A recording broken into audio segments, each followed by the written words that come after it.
for my lesson reflection. We'll go through everything. We got the relationship of the lesson design to students' learning. Uh, my focus student, Anna, is nonverbal, uses a communication device, has speech, but it's limited. Um, and it's not, or it's often not very loud, so it's hard to decipher what's coming out. She can type and she can access digital workspaces. I also saw recently that she can work on the digital workspaces with other students in a different lesson. So that's kind of what brought about this lesson is that I saw that she was able to do that and interact with her peers in a way she hadn't all year. So I took this lesson that I had done previously and thought about it in a way where we can have the sandbox. So that's where I came up with this Jamboard idea because on Jamboard you can, draw whatever you like and you can have a different color. So in a group of four kids, they can all have, a different color, whatever they would like. And so they can interact with each other. Um, and that's kind of what I was looking for because often in, this digital work environment, you don't really have a space to interact with your peers in the same plane. Um, and this was just an idea I had to be able to kind of solve that issue. And also to engage Anna because Anna doesn't engage well with direct instruction. She doesn't much engage well with videos. Depending on the audio, if it's preferred, she can be engaged, but then we don't get um, responses to questions. She just kind of watches. So after I saw that she can be engaged, this is what came out of it. And relating to her IEP goal, she needs to learn this vocabulary for math features. So um, starting here at a nice easy point to start, and it would be taken forward to kind of complete all the rest of the benchmarks. This is benchmark one. And so, yeah, next one, strengths of my lesson. So, yeah, the strengths of my lesson are that in the IEP, it states that, Anna works, um, how am I going to say this? Like, she works well when she's with students that are not her same level. If she's with students that are with her same level, she can become bossy, she can kind of take over spaces. So when I did the grouping, I have two students that are a little higher than her, and I have one student that's kind of right at her level, maybe also a little high, but more her speed. And I wanted to have her just be comfortable. There's a student there that's working at her same pace, and there's other students who are working at maybe a little more accelerated pace. But I want her to be able to keep going and pushing forward as opposed to just like settling where she gets grouped. So I was really intentional about grouping that I chose.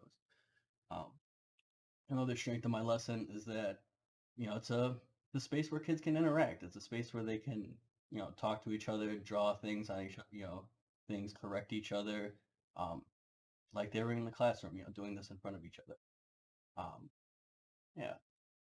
What are some other good strengths? The other strength of this lesson is that it can be adapted to whatever skill level of the students you have. So like, these simple mazes can be turned into more complex mazes. They can be turned into, real maps, road maps. They can be turned into like Chicago City road map where they can travel the streets the same way because you can take a picture of that map or find a picture of that map and you can put it on the background here.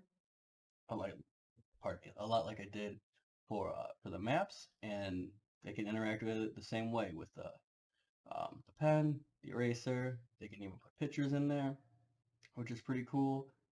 They can also do like these post-it notes, which is how I did the color coding for Anna.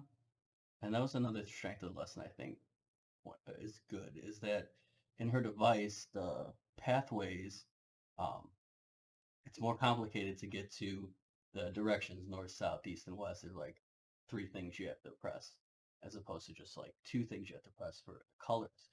So to kind of cut out that walking through those steps to get there, um, is shorter. It's Anna can you select colors, and then she has her options right in front of her, as opposed to can you click on which was like directions, or no, it was um, I forget exactly what it was, but it was three. And so this cut down those pathways too. Also, um, other students, if they need some help and they're not able to say verbalize, or they're not able to like write it in chat box or like draw what they're asking, they could also use Anna supports, which is cool. And then we can kind of work our way up from there and kind of get them to use both, and then get them more on something that's their level. But it's a nice place to start. Um, let's see. All right, I went over how I'm going to change it, overall perception of how it supports your students' learning. Yeah, so in this workspace, it's hard. So um, I think a lesson like this that's engaging, that they're working with each other, that they're talking with each other, that they're helping each other out, that they're you know um, all that kind of stuff. Doesn't much happen in digital work environments in an authentic way, but in this space it can. And instead of the chaos of everybody talking at once, they're at least talking about the same thing. So it sounds like a classroom, as opposed to one person speaking at a time and all those kind of things. So it was exciting to see. All right, progress as a teacher. So I feel like I'm really comfortable designing lessons. I'm really comfortable, um, like all those mechanical things. Like I feel I'm good at designing lessons. I'm good at administering the lessons. I'm good with students. I'm good with the emotional learning of the students. I'm good with those kinds of things.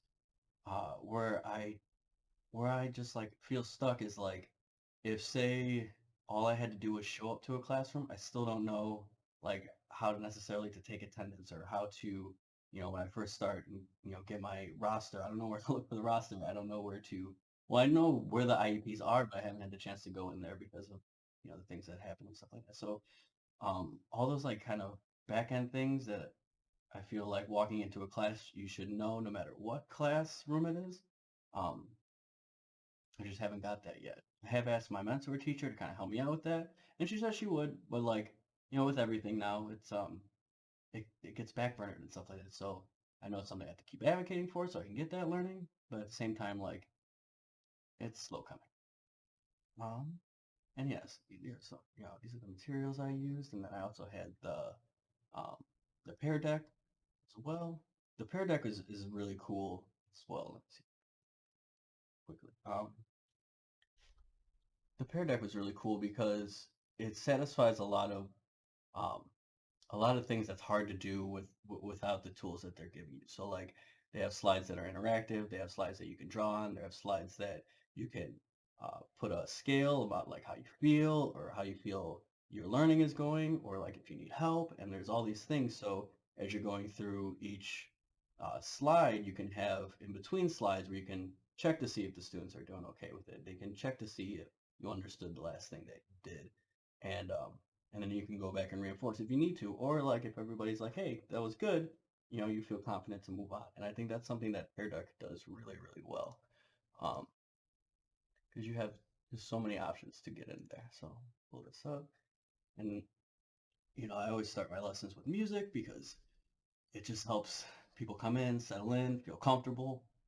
It also kind of directs the chat away from verbalization, so like getting them to write hello, or welcome class, or anything like that in the chat box, um, which is good. So then as soon as we're ready to start, we can pull up our schedule. And then, yeah, the schedule is also cool because I can just quickly copy it and then put it in the chat box, have it copied. So if anyone needs to see the schedule again, I can just put it in the chat box and it's right there visual. I could even cut out the steps that we've already done so they can see just what we have left.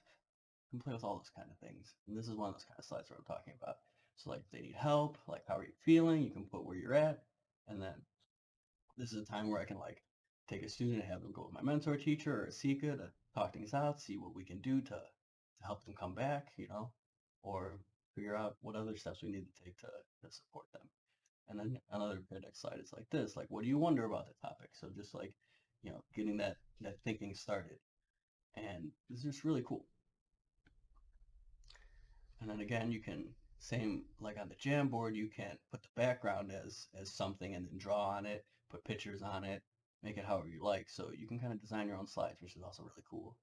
Um, Again, another Pear Deck slide. So instead of having them write words for their answers, just another means um, of talking about their learning, they can draw. And with Anna specifically, drawing is a strength of hers. She likes drawing. So to get her to draw about her learning as opposed to drawing, something that's self-directed is also something I was really trying to get at here. Because it's a strength she has, and I really wanted to play to Anna's strengths in this lesson. And then just quick, easy Jamboard, copy, put it in the chat box. My students have shown that they can do that pretty well, so it's not so much of a transition as it could have switching between the different technologies has proved quite difficult in in this space because it's just that same thing with I was trying to figure out with Anna is like how can she answer these questions without having to go through 3 different levels to answer it is like cutting back on those things to kind of just cut out all that stuff, those pathways. And so, you know, two things has been pretty good. Like if say we do a Pear Deck and then we jump to a Jamboard in a lesson, the kids are pretty on board with that. Start jumping more and more and more, it's kind of lost. So two seemed like a really good fit for a lesson like this. All right. Well, thank you very much, and see you later.